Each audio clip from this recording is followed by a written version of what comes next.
Olá pessoal, tudo bem? Meu nome é José Arthur e nesse vídeo eu quero falar sobre princípios de comunicação. Inicialmente, vamos apresentar um modelo de comunicação clássico. Depois, vamos falar sobre tipos de sinal, analógico ou digital. Vamos discutir também transmissão de dados analógicos e digitais. Vamos explicar o que é largura de banda e a capacidade do canal, modulação analógica ou digital, multiplexação na frequência ou no tempo. O propósito de um sistema de comunicação é transmitir informações através de um meio ou canal de comunicação que separa o transmissor do receptor. Segundo Shannon, o problema fundamental da comunicação é reproduzir em um ponto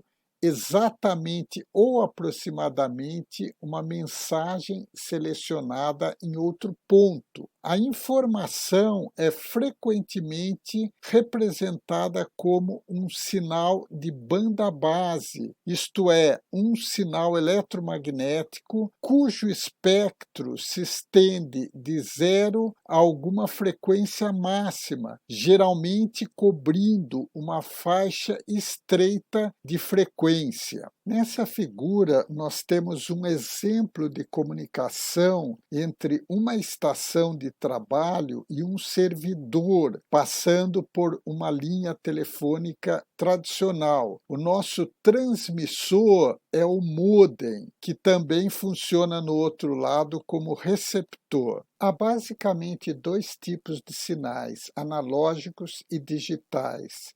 Um sinal analógico pode assumir qualquer valor dentro de um intervalo contínuo. Neste exemplo, a voz dessa senhora, que é uma grandeza analógica, ao passar pelo microfone do telefone, é convertida num sinal elétrico analógico semelhante a esse mostrado aqui. Informações geradas por fontes sonoras têm variações contínuas de tensão ou corrente. Já um sinal digital pode assumir apenas níveis discretos de tensão ou corrente. Nesse exemplo aqui, cada vez que a senhora aperta uma tecla, esse sinal é convertido numa sequência de zeros e uns, funcionando como dígitos binários.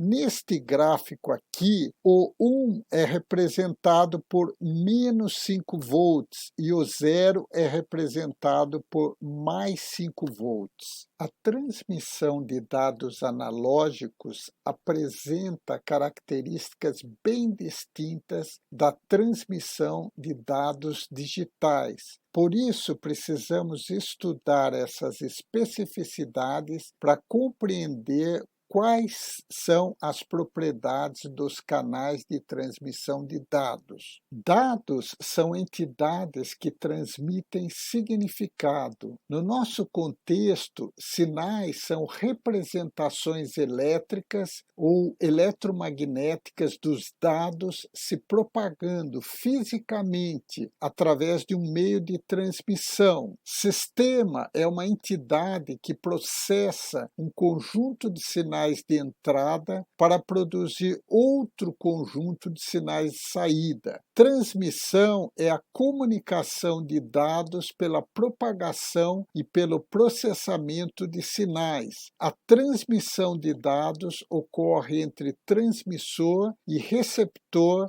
via algum meio. Os meios podem ser guiados ou não guiados.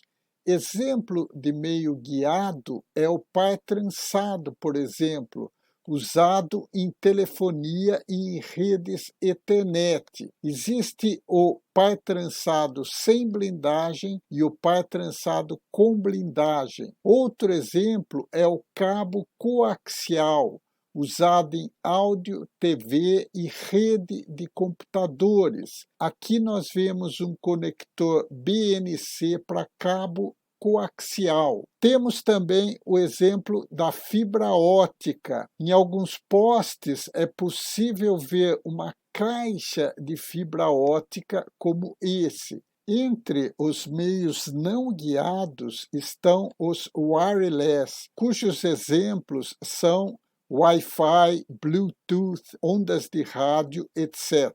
Qualquer sinal eletromagnético, analógico ou digital, é composto por um número de frequências constitutivas. Por exemplo, esse sinal analógico pode ser decomposto por essas duas frequências constitutivas. Uma senoide com frequência 1F, também conhecida como frequência fundamental, e outra senoide com frequência 3F. Fazendo a adição desses dois sinais senoidais, nós obtemos essa onda que se aproxima de uma onda quadrada. Um parâmetro-chave que caracteriza um sinal é a largura de banda de um sinal, que é a largura da faixa de frequências que compõe esse sinal. Por exemplo, de 300 Hz a 3.400 Hz é o sinal de voz humana usado em celulares 1G ou em telefones fixos. Em geral, quanto maior a largura de banda de um sinal, maior é a sua capacidade de transmitir informação. Outro parâmetro-chave é a largura de banda de um canal, que é a quantidade de sinais que podem ser transportados por um canal. Também vamos usar o conceito de espectro de um sinal, como sendo a faixa de frequências que ele contém. Qual é o efeito da largura de banda sobre um sinal? Suponha uma sequência de bits com uma taxa de dados de 2.000 bits por segundo. Idealmente, essa sequência de bits poderia ser representada por esse sinal idealizado. Aqui, um pulso positivo representa o binário 0 e um pulso negativo o binário 1. Ocorre que uma forma ideal de onda digital tem uma largura de banda infinita. Se tentarmos passar essa onda por um canal com uma largura de banda de 500 Hz, o sinal vai assumir essa forma, somente uma senoide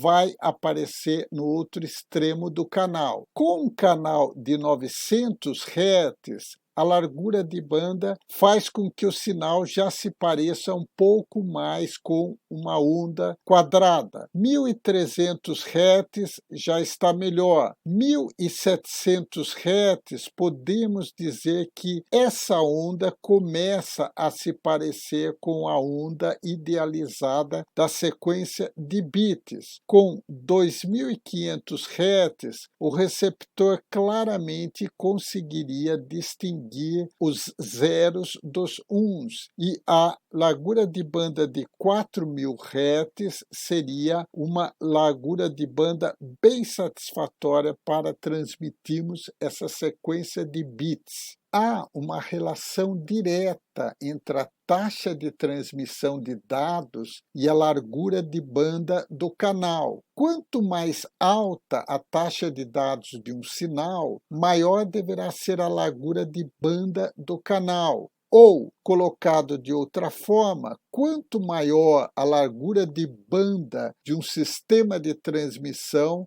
maior será a taxa de dados que poderão ser transmitidos neste sistema. A taxa de transmissão de dados depende da largura de banda e da relação da energia do sinal e do ruído do canal. Este diagrama ilustra a relação entre taxa de dados e largura de banda. Qualquer sistema de transmissão tem um intervalo limitado de frequências. Isso limita a taxa de dados que podem passar pelo meio de transmissão. Ondas quadradas têm infinitos componentes e uma largura de banda infinita. A maior parte da energia se concentra nos primeiros componentes. Ao limitar a largura de banda, aparecem distorções. Portanto, há uma relação direta entre taxa de dados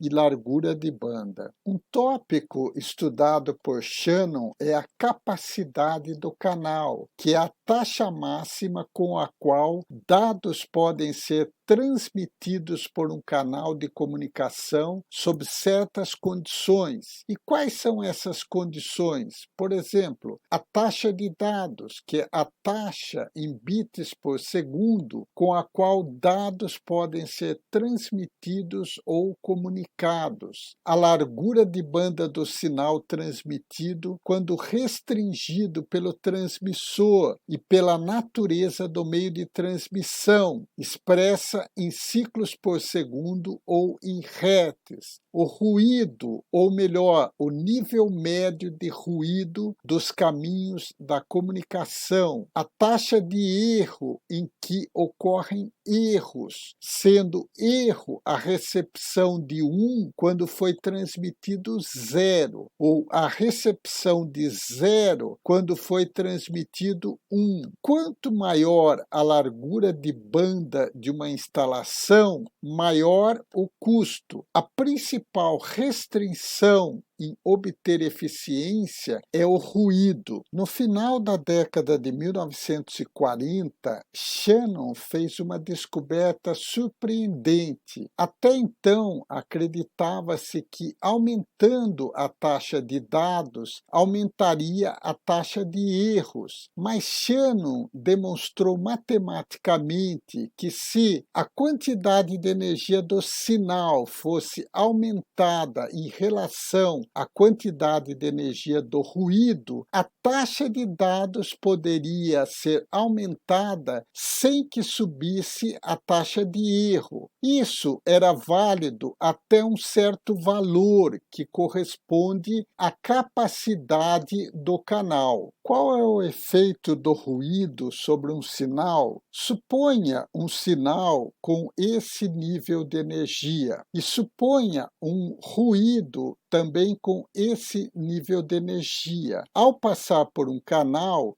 o sinal e o ruído são somados, como neste exemplo. O canal estabelece um limiar lógico, ou seja, abaixo do limiar lógico interpreta-se como sendo 0 e acima do limiar lógico o sinal é interpretado como 1. Fazendo a amostragem nesses tempos, o receptor estabeleceu essa sequência de zeros e uns, mas o emissor havia emitido essa segunda sequência. Aqui nota-se que houve um bit com erro aqui, em que um 0 transmitido foi interpretado como sendo 1, e um outro erro aqui, em que o 1 transmitido foi interpretado como 0. Embora a imensa maioria das grandezas físicas do mundo macroscópico seja de natureza analógica, é mais conveniente processar grandezas digitais, porque, entre outras razões, circuitos integrados digitais são mais fáceis de projetar, além de serem mais baratos. Os inevitáveis efeitos das distorções